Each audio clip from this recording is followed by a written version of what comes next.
Whether you're in the NFL, college, or high school, it's special to play quarterback.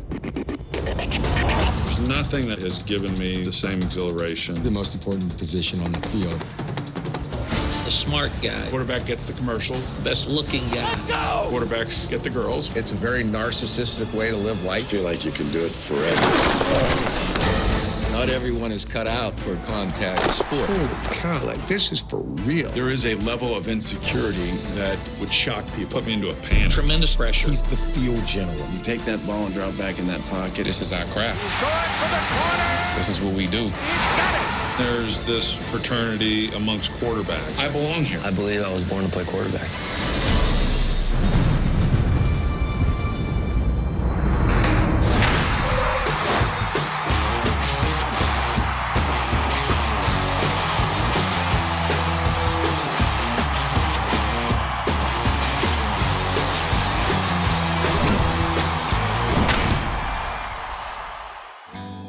I'm Chris Connolly, and in the next hour, I'll be sitting down with three legends of football, experts on the quarterback position. Steve Young, Pro Football Hall of Famer, and the only player ever to win 4 consecutive NFL passing titles. Ron Jaworski, quarterbacked the Eagles to Super Bowl 15, lifetime student of the game. John Gruden, high school and college quarterback, winning coach of Super Bowl 37.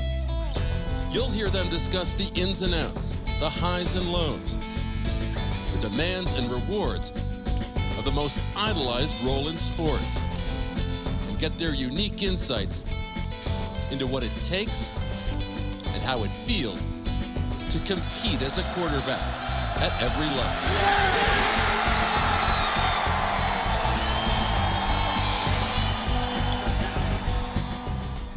Let's start with just the basic question. Why is quarterback the most fascinating position in sports? How many sports does that one guy touch the ball every time? Well, you were pitcher, you were shortstop, you've played other positions. Yeah, but pitcher doesn't hit. The quarterback really does control the game. And when you talk about the position, I think what makes it so fascinating is that you literally control the outcome of the game. As Steve said, you touch the ball on every play. And ultimately, the quarterback's going to get too much credit when you win and too much blame when you lose. But it's the one position in the team sport where you're going to get that credit or blame. It's fascinating. John, what'd you love about it? You played It's a it. hard position. I proved that. I wasn't any good. These guys were great. Hall of Fame player. It's hard to admit, but he was a heck of a player. I wasn't any good. So number one is hard. A quarterback determines how good your football team is going to be. If you got a good quarterback, you got a good football team. You're not some flash in the pan corner or receiver or even Julian Washington. You're a damn quarterback. You know what that means? It's the top spot, kid. It's the guy takes the fall. It's the guy everybody's looking at first, the leader of a team.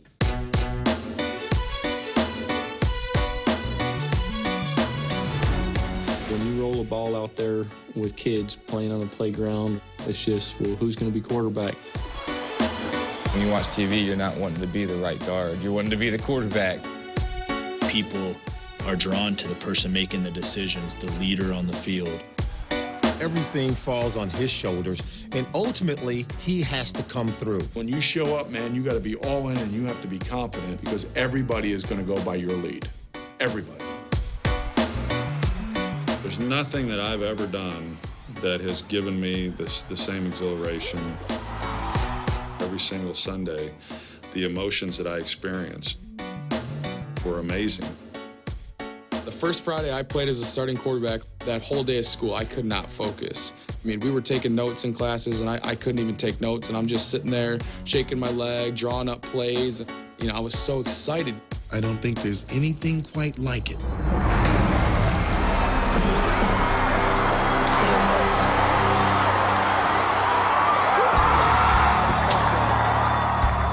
You have this group of men, bigger, faster, stronger, brutal,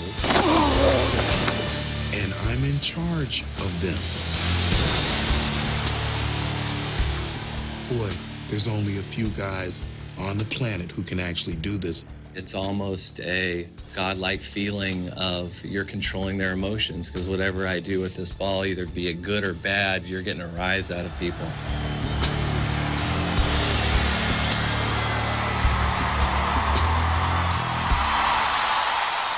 If you want to play quarterback so the cheerleaders will watch you, or that your dad will think you're cool, or that your teachers will give you a break on a test, you won't go far.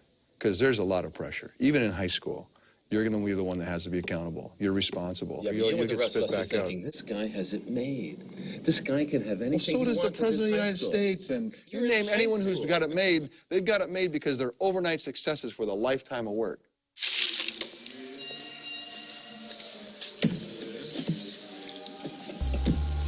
Great game tonight. Thanks. How much? Oh, your money's no good here. Listen, the quarterback's the highest paid for a reason. The quarterback gets the commercials. The quarterbacks, get the girls. I mean, there's a lot of positives here. Beauty mist can make any legs look like $1 million. I was a kid when I seen it. His legs was cute as a lady's, you know what I'm saying? You thought it was a woman till it came all the way up and you seen it was old Broadway Joe. Now, I don't wear pantyhose, but if beauty mist can make my legs look good, imagine what they'll do for yours.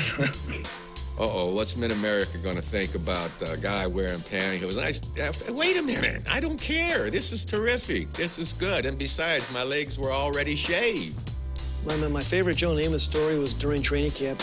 Chuck Knox was our head football coach. Joe decided he wasn't going to be there for bed check. Well, he went up to Coach Knox and said, I'm not going to be here tonight. Here's $500. It's my penalty. I'll just pay in advance. The first time John Elway won one of those come-from-behind wins, and I saw the 18 or 19 police officers taking him out and making sure that he could get to his vehicle okay, I knew that there was something special about his position that didn't have anything to do with mine. Women want the power over the men, and yet his crime. Teachers do treat me way differently. You get to maybe be a little late to class. I can turn in my homework a little bit late. But then the kids notice that you're getting the special treatment. He's becoming this hot shot who thinks he's all that.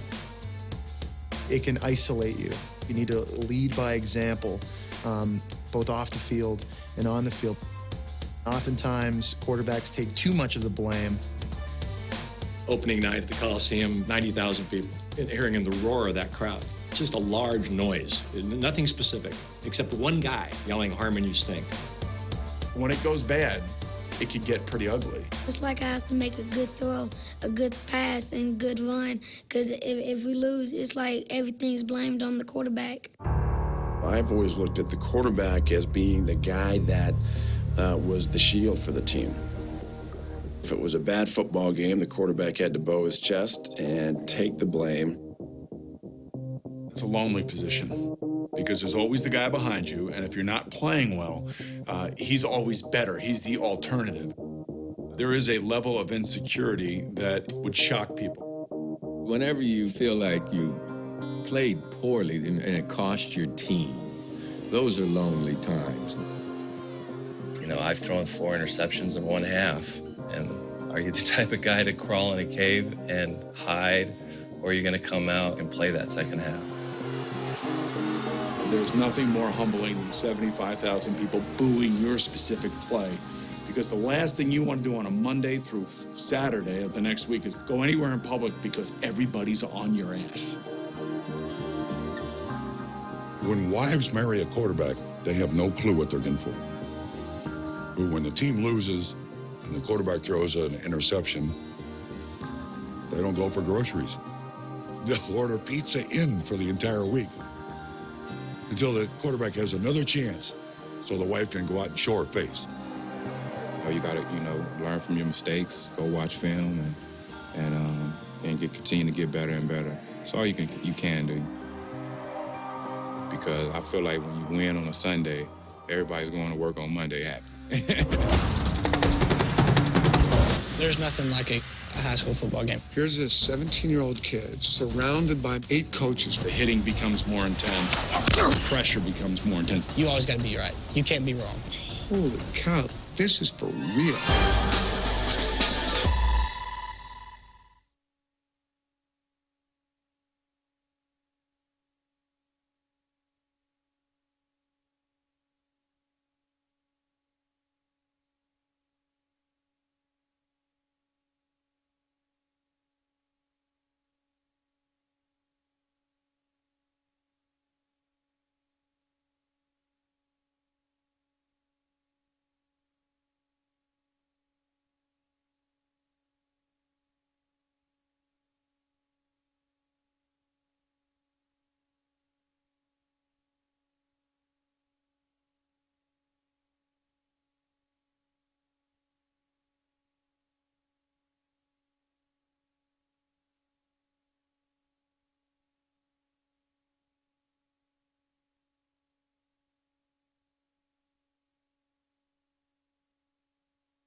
When I went to my first practice, everybody thought I was cheerleader.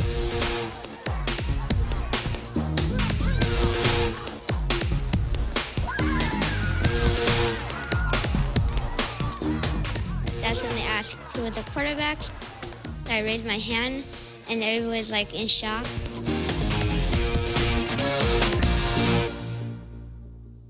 Why'd you want to be a quarterback so bad? I decided to play quarterback because I figured out who talked in the huddle. Whoever's talking, that's me. Whatever position that is, that's what I'm doing. Jaws, how about you? What made you want to be a quarterback? I wasn't a very good runner, so that is.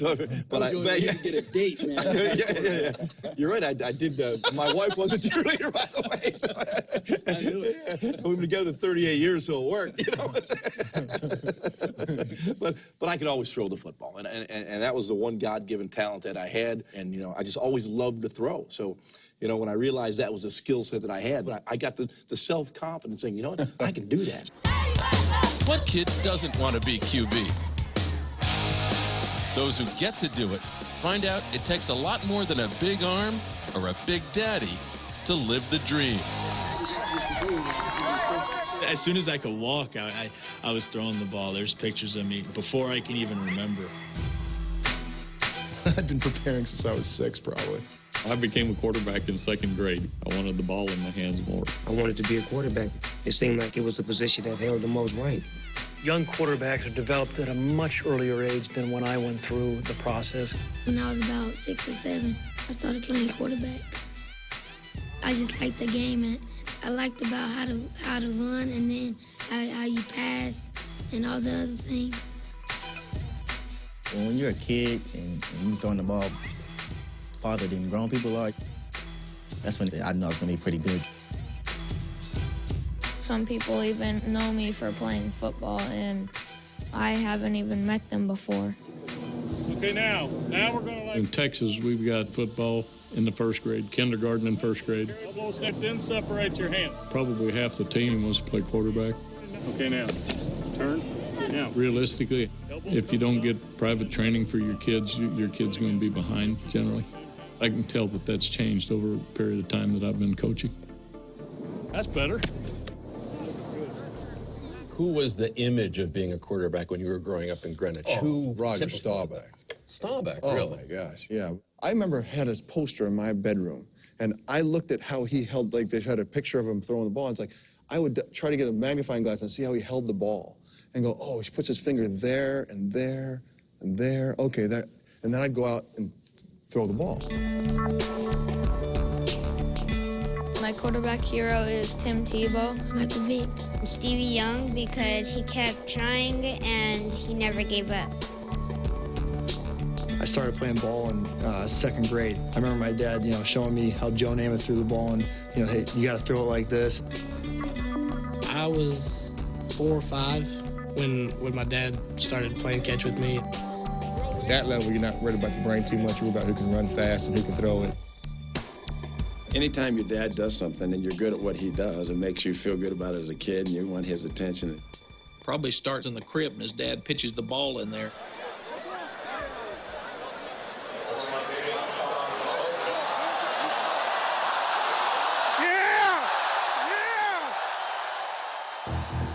I had a dad that had experienced what I wanted to experience. He played in the NFL, and he said, well, this is what it's going to take to get to that point. Are you willing to do what it's going to take? And I said, yeah, I'm willing to do it. But I had no idea what it was going to entail. They see it on TV. They want to be a Joe Namath. They want to be a Peyton Manning. But when they really find out what it takes to be one, sometimes the attitude changes. I gave up a lot of normal, childhood experiences, missing out on, vacations. There just wasn't any days off for me. When you start a kid so soon as a quarterback and you put so much pressure on him to develop, I think they lose perspective. The position of quarterback requires a guy who is tortured.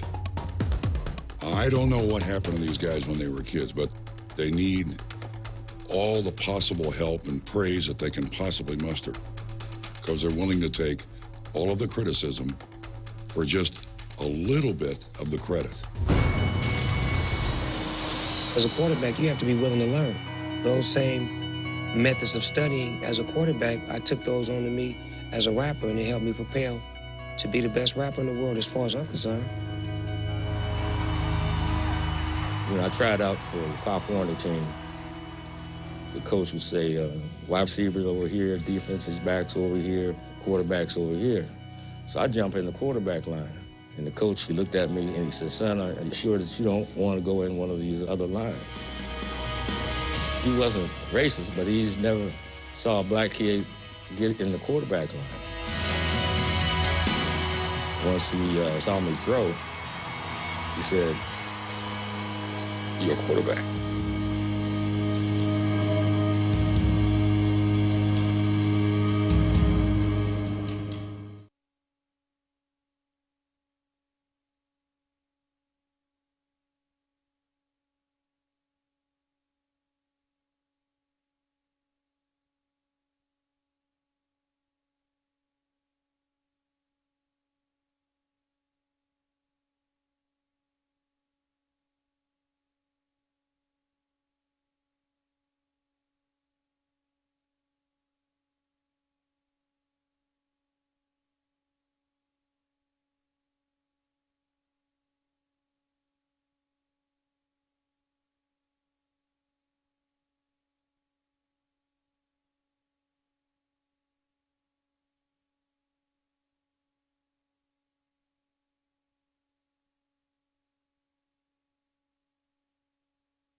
Okay, the meeting of the Handsome Men's Club will now come to order. I'd like to make a motion.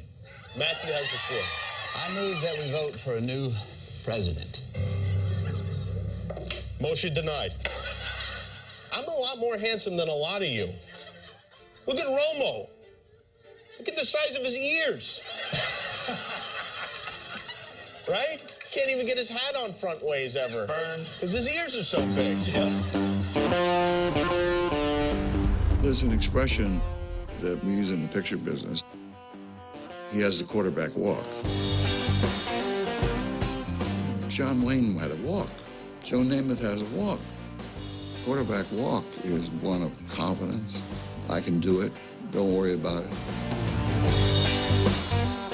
If somebody was on a plane, the plane had lost an engine, everybody was panicking. The quarterback would stand up and say, just get it together. We're all going to be all right.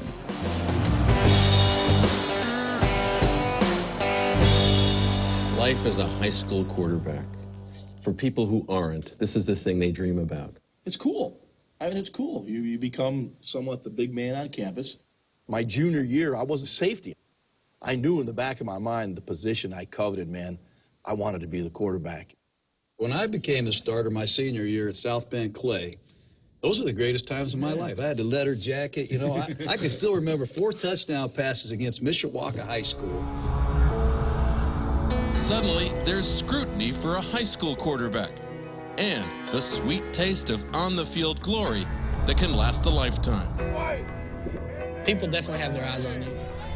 You always got to be right. You can't be wrong. If you're doing something wrong, then other people are going to follow you and say, hey, the quarterback's doing this, and we can do it. JW, quarterback, and this is what he can do. Walsh, with a nice touchdown. It's definitely weird seeing myself on TV, seeing my name on the websites and stuff, and because as a kid, you always dream of being it, and now it's actually happening.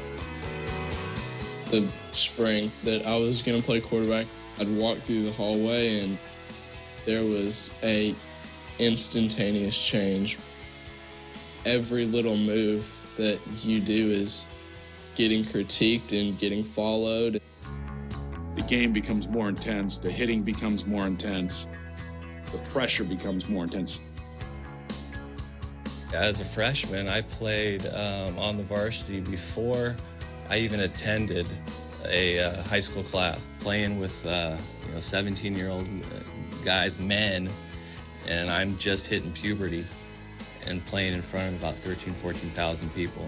After that, moment, I knew that that's what I wanted to do. I wanted more of that feeling. What's the key lesson you learned in high school that helped you move on to the next level? Oh, man. In 10th grade, we went out and played on Labor Day. I threw 6 interceptions.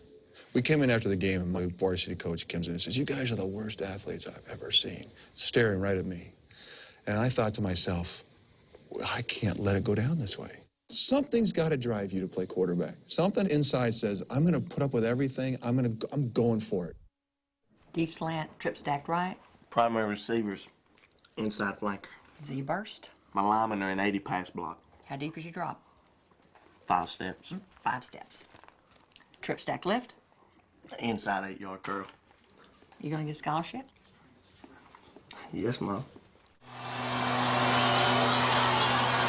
Walsh again, will he run for a third one? Certainly thinking about it. Now throws and caught for a touchdown by Quinn. There's nothing like a high school football game in Texas. You look up and there's people everywhere. The excitement, the butterflies you get in your stomach, it's an incredible feeling. When I was doing research for the movie Friday Night Lights, I hung out at a high school in Austin, Austin Westlake, which is where Drew Brees played. And at the time I was there as a young guy, I was a quarterback, young kid named Mark Oliver. Here's this 17-year-old kid surrounded by men, coaches, maybe 8 coaches, just firing questions at him.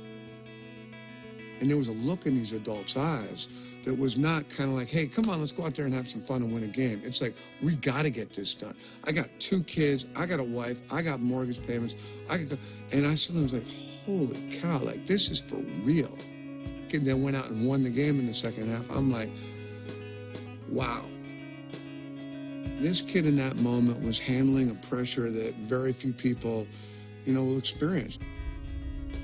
John, you won a Super Bowl as a coach, but being a high school quarterback are the greatest memories of your life? Well, they are. I love going to work and dealing with these guys more than anything, but the memories of throwing that square out takeoff to Steve Ratty, the game on the line. I learned in high school that it was worthwhile.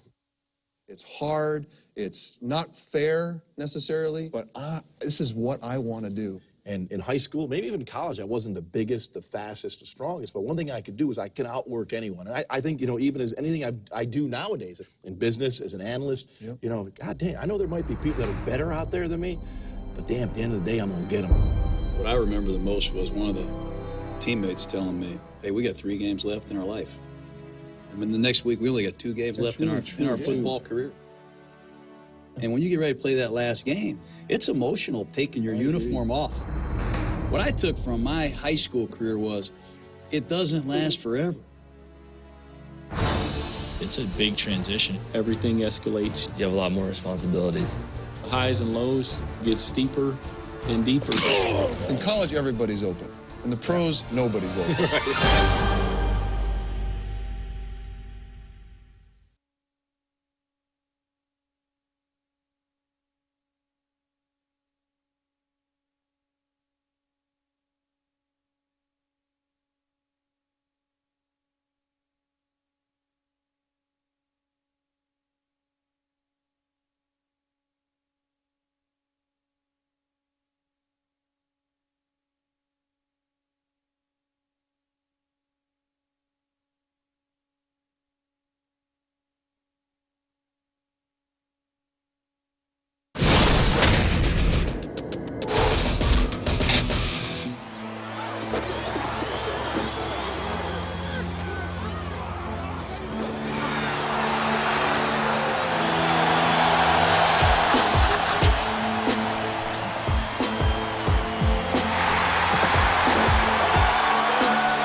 No matter how pretty he is, no matter how hard he throws the ball, no matter how good his feet are, no matter how smart he is, if he's not winning, don't take him.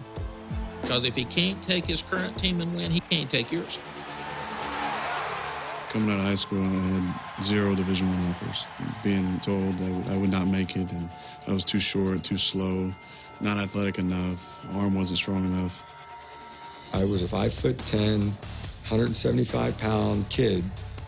I remember a coach from Ohio State watching film with me and says, you know, hey, you're a heck of an athlete, but let's face it, you're not a Division I quarterback.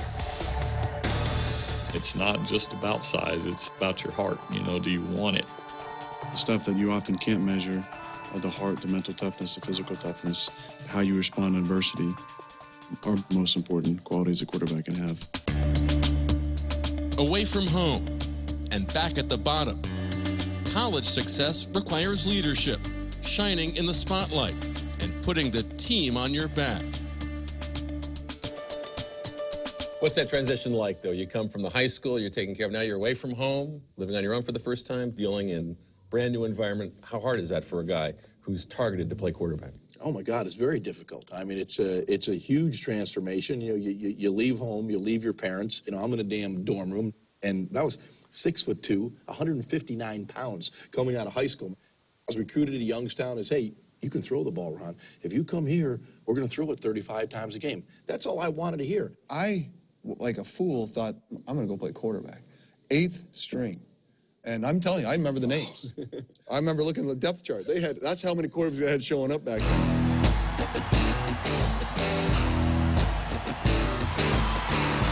It's tough going from high school to college. You're the high school hero, you know, everyone knows who you are, to ultimately an unknown. I came to UCLA as a junior college All-American, and I thought, okay, well, now I have something to walk into this locker room and strut a little bit. Well, guess what? Everybody, 3 deep in that locker room, was an All-American.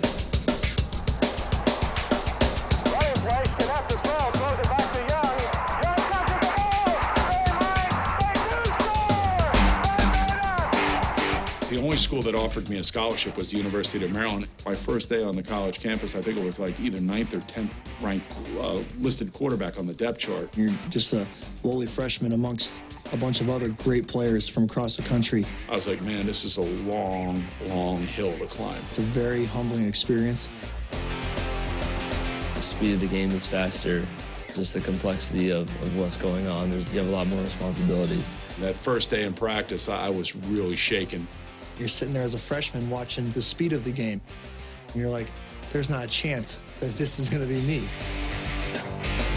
The largest crowd I'd ever played in front of in high school was probably 500 people. So our first spring game at Florida, I think there was 35,000 people, which for me was a sensational overload. I'm shy and introverted, and so it really was difficult for me to be thrust into that role. I had to be more vocal and step out of my comfort zone. And then you got to fight against all of that, all the negativities of everybody saying around you that you can't do this, you can't do this, you can't do this. It's just beating your head over and over and over again. And it wasn't until 2 years into my college career that I finally had the opportunity to become the varsity's starting quarterback. And when I got on the field that first day, I'm like, I belong here. What do guys need to come out of college with to succeed on the next level? You need a passion to play the game. You got to really want to be a quarterback, and you got to be starving to get better, whether it be mentally or physically. You got to really have a thirst to get better. It becomes just a pure game of guts where over my dead body, this is going down this way. It's so demanding in the fourth quarter. Everyone wants to go to the bus. Everybody's cold and tired. You're down by 14 on the road. But you got to be the one that says, nope, we're pushing the rock back uphill. Let's go! Hey, our time tonight! Big man on campus at a major college. There's so much that you can do that can get your mind taken off what you really here for. Being on campus as the quarterback is awesome. I've definitely gotten asked for autographs on campus. Usually you're the one going around, I want this NFL player's autograph, I want this guy's autograph, but now you're the one signing the autograph. Being a big-time college quarterback, you gotta love the spotlight. You gotta love the attention. More people know your name. There's more media outlets talking about you. You're kind of out there, and you have to, watch what you're saying. You have to always pretend like there's a camera watching you.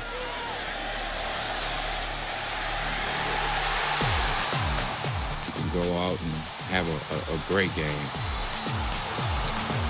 And then you come out the next week and probably didn't have too much of a good game. And his fingers pointing in. He should be benched.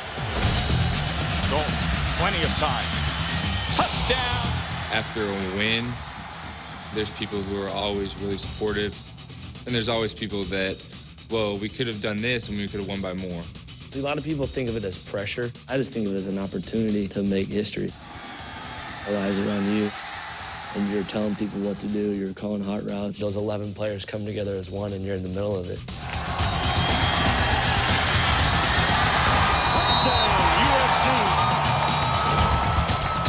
There has to come a point in your career in college where you go from kind of being bright-eyed and bushy-tailed to being completely locked in and understanding that this is about me. It's a very narcissistic way to live life, but it's necessary.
The most inexact science in all of sports is attempting to pick a quarterback in the first round of the draft. What may go down in history when we look back 10 years from now as the high watermark draft of the entire decade, Peyton Manning, Ryan Leaf. I watched Peyton Manning in college, and he seemed so happy-footed and jittery. Couldn't beat Florida, couldn't win the big one. And then I would watch Ryan Leaf, and I would say, wow. Leaf, up top, near side, caught by Jackson, first down, and he's still on his feet, the 10-5, touchdown. He's fearless, he is a gunslinger, he's got a rocket arm. Last time open in the end zone is McKenzie, touchdown. But a lot of people thought that. The San Diego Chargers select quarterback Ryan Leaf. So what was missing in Ryan Leaf? Don't talk to me, all right? Knock it off! He was too thin-skinned. He was too over-emotional. He was too high-strung. How could you miss that? The position requires this almost incomprehensible set of mental, physical, emotional skills that have to come together in very unpredictable packages. Superstars in college, and they wash out in the pros. What don't they have to succeed? Sometimes they don't have the right supporting cast. You might not have a good receiving core. You might have a horrible defense, and you're behind all the time. You can lose your confidence in a hurry. The athletic ability of defenders is 10 times what you have in college. Like, I don't know this game. I don't know where to throw it. I don't know how to throw it. I don't see anybody to throw it to. But my rookie year, thank God I wasn't playing. Really, hey, you know what? It was quite a change now. You know, thank God I was the third-string quarterback behind John Hadl and James Harris, because I was not ready. You can't jive anybody. You can't fake anymore. You can't be the hometown boy. It is raw. Now it's a business, and that means tough lessons and young talent on trial, all part of the NFL's merciless search for who's got game. In college, the game is still a game. Once you're in the NFL, you're a pro, you're a professional, you get paid, and the expectations are there that you go out and perform. The pressure takes a little bit of that fun away from it. You play with older players, and they look at you and they think you're out of your mind, and that you don't gain their respect until you actually do it on the field. You have guys who are big-time athletes on the outside. Mario Williams, Julius Peppers, guys who run a lot faster than you, are taller, stronger. So it's important to realize your limitations. Asking to be a leader of men in the locker room at age 21, 22, that's a lot of pressure as well. You're supposed to be the one that they all follow. Well, they've been around the league for 5 or 10 years, and they're supposed to listen to some kid that, just started shaving last week. Knowing what I know now, if I could talk to a rookie and sit him down and just, I would tell him, look to one of the veterans, look to one of the guys that has been doing it for so long, and just listen and learn as much as you can from that person, because there's a reason that guy has played for so many years, because he's obviously doing something right. Most coaches are trying to create a place where they just don't screw it up, don't lose it for them. And there are guys, too, Steve, that just won't pull the trigger. Now, very few guys like yourselves. That's what I'm saying. You Brett Favre mentality. You want a piece of Brett Favre mentality, right? But, I mean, there really is a swashbuckling part, the maturity part. We hear about execute. But then there's the idea of making a play. Well, sometimes the best game plans don't work out. There's 2 or 3 plays per game that Dan Marino made, that Brett Favre makes, that you can't coach, that you can't defend, and that's why the quarterback position usually is the highest paid guy on the team. Troy Aikman has agreed to be the father of our child. What? Let's make yourself at home, huh? I'll just be a minute. Oh, hey, just in case you get in the mood.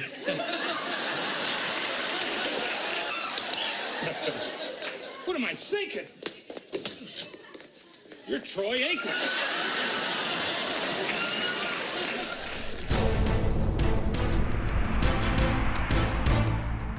I think most players want their quarterback, first and foremost, to be tough. We don't show our tenacity and our toughness by hitting people and running into people. We show our tenacity and toughness by getting up from the hits. I'm getting hit. Everybody else in this team is getting hit. You're going to get hit, too. Get up. The good quarterbacks, more than being able to throw the ball, it's their leadership. It's how they conduct themselves in the huddle. If we're down by 2 touchdowns, we're still going to win. You can only speak one time in the huddle. Communication with each and every one of your teammates is critical. I like to have a good feel for my teammates and understand what they need. If they need to be fired up a little bit, or if I need to say a joke or, crack on someone just to get them to cut it loose. Being confident in your play calls, looking guys in the eye. I didn't like conversation going on. Somebody has to be able to control that huddle. There are 10 guys that are looking at you in the huddle. They're looking right in your eyes, and they can tell if you believe you can win the game.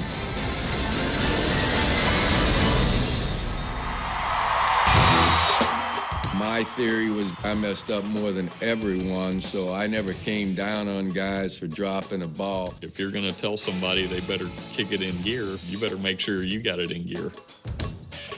My rookie year, we had a center and a guard, John Schmidt and Dave Harmon, who were like at each other's throat. There's 9 of us in the huddle, and John and Stack are screaming at each other, cussing, and I said, hey, are we going to have to waste a timeout on you two? They got back in there. We never had another problem down the years. You got to learn who you can trust, whose input you want to hear from. There's a lot of guys who tell you every single week that they're just beating the guy to death. Then the game's on the line, you come back and you try to throw it to him, and he hadn't even got off the line of scrimmage. How many times have I heard a quarterback that went pro say to me, I figured out the game just as they threw me out of town. There's that process, and you do need a couple opportunities. Maybe 2 or 3 guys actually, grow with it, but you need a couple of chances. Peyton Manning failed many times before he succeeded. He was 3-13 as a rookie, 13-3 in his second year in the NFL. Drew Brees failed many times before he hit the sweet spot in his career. There are a number of other quarterbacks who languish and go back and forth between failure and success many times and never hit. Unless you're really a first or second round draft pick and a team is going to build their team around you, it's an uphill battle. But if you get that chance, you better make it happen. You are playing the position that, other than the President of the United States, is more criticized and critiqued by people who have never played the position than any other line of work that I could possibly think of. Every quarterback has been in a position where you're worthless, you're useless, I don't know why you're here, we made a mistake. And when you're a character guy, you try that much harder. And the harder you try, a lot of times it works against you. To get knocked down and get back up, persevere, to rely on other people, to depend on other people, to trust your teammates, to be accountable. You know, all of those things are really what it's about in life. You know, sports is a metaphor for life, and for good reason.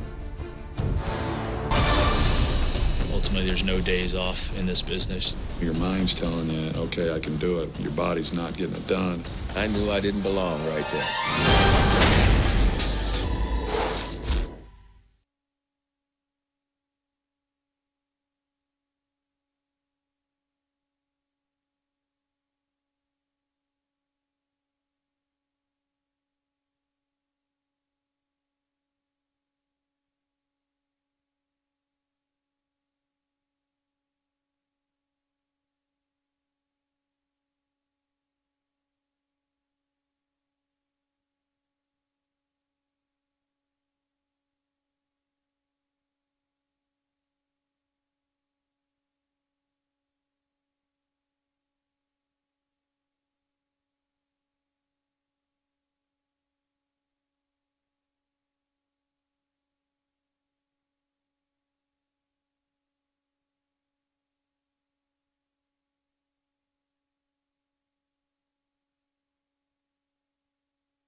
If you're walking by the television set, and at the end of the game, and Brett Favre has the ball, you go, oh, I gotta stop. I gotta watch this guy. He's gonna do something. Is he gonna score? Is he gonna win reception? What is he gonna do?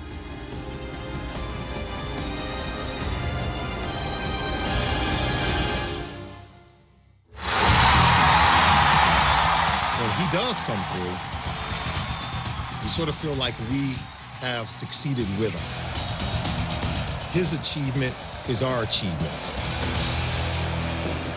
With a lifetime of skills and a career's worth of smarts, the chance to excel as a quarterback provides the ultimate challenge in sports. I was a backup quarterback. Most of the time, I was a backup quarterback. And it's hard being a backup quarterback. I love to have a panel of backup quarterbacks because it's tough. You want the starter. I'm here. What do you want? You want the starter to play good. You want the guy to do well. You want the team to win. But boy, you want this guy to screw it up so you can get in the game a little bit. I want to play. Like I remember in San Francisco when you were the backup, Mike Holmgren told me, "Hey, you coach Steve Young." Because he was tired of you walking around mad all the time. Jesus Christ, you take Young. Bill Walsh told me that Joe's back was hurt and he wouldn't play again. And I know me, I would not have gone to San Francisco if he had said the truth, which is Joe's fine, he's going to play 4 more years. I was miserable because I always said to myself, I would rather be a lawyer than be the backup. I don't want to stand there. I'm not telling my backup my secrets.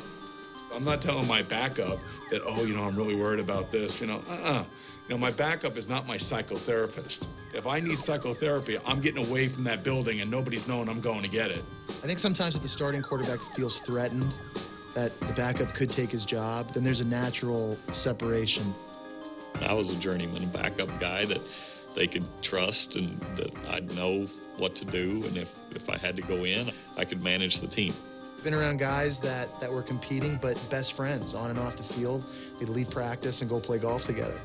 When I came in and I had to sit behind Michael Vick and wait my turn and be the backup quarterback, it was such a great experience for me to watch and learn and understand what it was going to take to be successful when I got my opportunity. You are challenged as a pro in a way that really does sift guys out. There's a lot of talented quarterbacks that play under 5 years. If we have a list of all these high talent guys coming out of college, and then how many played under 5 years, that list will shock you because it's, in essence, they're probably self-selected out. Like, I can't do this. I I remember one quarterback, he had all the pedigree, looked the part, the blonde hair, the blue eyes. He went to the prestigious university, smarter than ever on the chalkboard. But he was dumb as a tool when he got on the field. He can't remember where to throw the ball to. He's holding the ball too long. We're getting the crap kicked out of us, but he's supposed to be smart. I played with like 13 different quarterbacks in 11 years. I started off with Neil O'Donnell. Then I went from Neil O'Donnell to Frank Reich, Glenn Foley, Vinny Testaverde, Rick Meyer, to Tom Tupa, to Ray Lucas, Sean King, Brad Johnson, Rob Johnson, back to Vinny Testaverde. This time he's like 49 years old. Drew Bledsoe, who was like 42 years old. Jake Delhomme, Chris Winkie, and then another guy I don't even know the poor guy's name. Out of those 13 or so quarterbacks, there were like 4 of them that I would consider smart. But I'm not gonna say the names. I'm always on painkillers for my elbow or my rib or my neck. Now I got this ruptured disc and I just... You know these things you're saying, all in your head, Rock. They're not real. It's my body, Tony. It's my body. It's not there. These guys all get old, John. What's it like to tell them that they just can't do it anymore? It's tough. It's really a tough profession. And I don't think people realize, especially in the NFL, it's hard to win. It's hard to win a game. We were 9-7 back-to-back seasons, and I got fired. The expectations are high in every organization. And when we had Brad Johnson, he was healthy. With that defense, we're going to be a hard team to beat. Now, when things change, give me another quarterback. Yeah, you're going to say, hey, John, you don't like your quarterback. The hell, I'm tough on quarterbacks. The world is tough on me right now. Hit your peak, and it's all downhill from there. But saying goodbye to the game means losing out on the emotions that made all the work worthwhile. It's always tough when you have to retire as a quarterback because you feel like you can do it forever.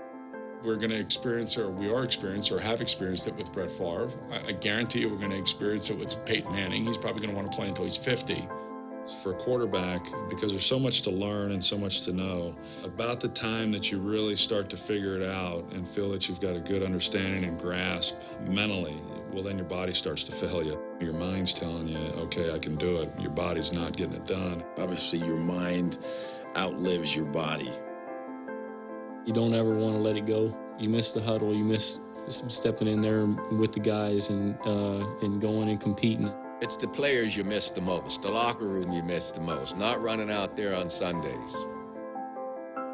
Yeah, I was 34 at the time that I retired, and I don't know that you're ever prepared for that moment. From the time I was 7 years old, it's what I'd always done. But when you realize the finality of it and saying that this is the last time that I'm going to suit up, it's emotional. It was not hard for me to stop playing at all after the 77 season because I couldn't play. I had 2 torn hamstring muscles, and I caught myself yawning out there. Caught myself, not thinking. I wasn't that electric. I wasn't that fired up. I knew I didn't belong right then.